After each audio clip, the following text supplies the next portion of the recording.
नमस्कार मित्रों, अश्विनी सेज में आपका स्वागत है। मित्रों, आज चर्चा एक बार फिर हिंदू और मुस्लिम फैक्टर की। जिस देश का संविधान इस बात को स्पष्ट रूप से उल्लेखित करता है कि जाति या धर्म के आधार पर नागरिकों में विभेद नहीं किया जाना चाहिए, वहीं हिंदुस्तान की राजनीति का आधार जात और धर्म है। हिंदुस्तान में 75 साल की आजादी में हिंदू को टैक्स बैंक के रूप में यूज किया गया है और मुस्लिम को वोट है। आज कमोबेश 1/4 आबादी है मुस्लिम्स की, और रिमेनिंग के 75% में जो हिंदू आबादी है, जो विखंडित है सवर्णों में, हरिजनों में, पिछड़ों में, अन्य पिछड़ों में, ये टैक्स बैंक इसको इसलिए रखा गया कि बड़ी आबादी और आबादी के अनुपात में विभिन्न मदों में कर की सर्वाधिकता प्राप्त जो है वो हिंदुओं से होती है। हिंदू क्लेम न कर ले, इसके लिए पूर्ववर्ती सरकारों ने विभिन्न प्रकार के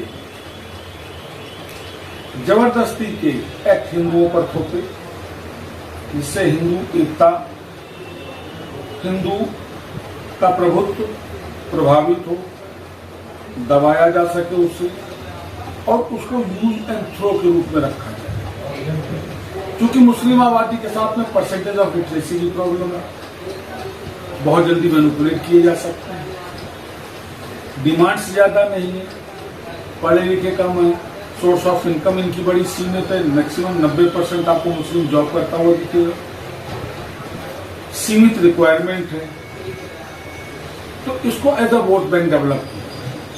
अल्पसंख्यक आरक्षण देंगे, अल्पसंख्यकों को ये देंगे। आप याद करिए कांग्रेस का वो स्टेटमेंट, जब मनमोहन सिंह जैसा एक सो कॉल्ड थोरो क्वालिफाइड आदमी ये कहता हो कि देश की संपदा पर पहला हक मुसलमानों का, तो क्या ये सेक्युलरिज्म के कॉन्सेप्ट को वायलेट नहीं करते? अब भाजपा शासन का क्लेम सुनिए, देश की संपदा पर पहला हक गरीबों का, तो क्या ये वर्ग आधारित डिफरेंशिएशन नहीं जनरेट करते? एक धर्म के आधार पर एक, तो मित्रों समझने वाली बात यह है कि संविधान की व्यवस्था का खुले आम मजाक बनाते हुए हमारे भारत की सरकारें, राजनीतिक पार्टियां खुल करके सेक्युलरिज्म के नाम पे जनता को बेवकूफ बना रही हैं और वोट बैंक की राजनीति कर रही है। 2 बैंक की बनी है, एक हिंदू वोट बैंक है और एक मुस्लिम बैंक। हिंदू बैंक इसलिए बनाई गई है कि अत्यधिक करों का दोहन किया जा सके, और मुस्लिम वोट बैंक इसलिए बना है कि उसको मैनिपुलेट करके वोट लिया जा सके। उत्थान दोनों का नहीं है। ओबीसी, बीसी, एससी, इस आरक्षण से केवल वही लोग प्रिविलेज हुए मित्रों जिनको एक बार इस आरक्षण का लाभ मिल गया है। अगर आप हकीकत में अपने अगल बगल पर नजर डालें तो आज से 30 साल पहले जो परिवार सड़क पर सफाई कर रहा था, आज भी वो परिवार सड़क पर सफाई करता मिलेगा। तो ये SC/ST के आरक्षण का लाभ किसको मिला? लाभ उसको मिला जिसके परिवार के पूर्व में किसी ने आरक्षण के आधार पर कोई पद पाया, आज भी उसके परिवार को लाभ दिया जा रहा है। मित्रों, ये मजाक नहीं व्यवस्था के साथ। जो परिवार एक बार किसी भी रिजर्वेशन का लाभ ले चुका है, किसी भी सरकारी व्यवस्था से वो उपकृत किया जा चुका है, बार बार उसी परिवार को लाभ देना क्या ये उचित है? क्या नागरिकों में भेद नहीं उत्पन्न किया जा रहा है इस आरक्षण के नाम पर, वोट बैंक के नाम पर? कितना शर्म की बात है मित्रों। मैं समझ नहीं पा रहा हूं क्यों कर हमारा चुनाव आयोग इतना बेबस और लाचार संवैधानिक ढांचा है। क्या उसके आयोग के आयुक्तों को और अधिकारियों को नहीं दिखता कि खुलेआम इस इलेक्शन में रिश्वत दी जा रही है वोटर को, लखपति बहने बनाने के नाम पर? मैक्सिमम MSP देंगे यदि हमारी सरकार आई, 6 लाख नौकरियां देंगे। अगर आपको याद हो 2014 में 1 करोड़ नौकरी की बात जो है भाजपा ने भी की थी। Is it not a kind of obligation of the bank? Vote bank बन रहा है, और वोट बैंक का आधार समाज को विभेद कर, जो संवैधानिक व्यवस्था है उसको वायलेट कर बनाया जा रहा है कि एक वर्ग जो है वो टैक्स देने के लिए, दूसरा वर्ग उस टैक्स से प्रिविलेज लेने के लिए। वितरण बराबर होगा, जबकि हकीकत यह कि धन का कभी भी बराबर वितरण नहीं हो सकता, और न किया जाना चाहिए, क्योंकि अगर आप करेंगे तो इससे वो लोग भी लाभान्वित होंगे जिनका उस विकास में कोई भूमिका नहीं है, वो आप पर आधारित हो जाएंगे, बेस्ड हो जाएंगे कि वो तो कमाएंगे ही, हमको देंगे, हम क्यों करें। ऐसे देश विकसित होगा, ऐसे सेक्युलरिज्म स्थापित होगा।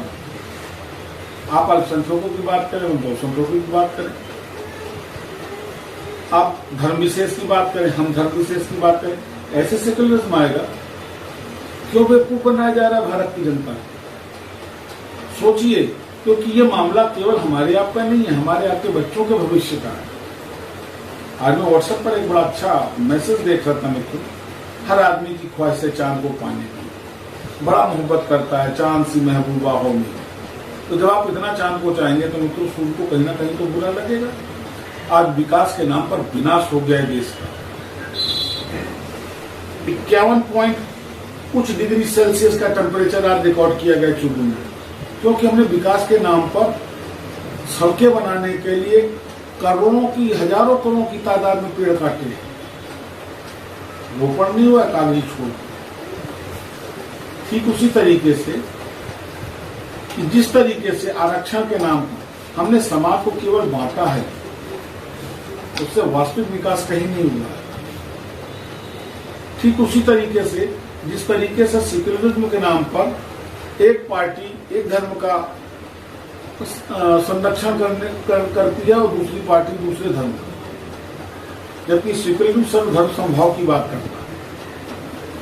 सोचना होगा, ये इसलिए सोचना होगा कि हमको यूज किया जा रहा है इन राजनेताओं द्वारा अपने निहित स्वार्थ के लिए, ना कि हमारे कल्याण के, ना देश के।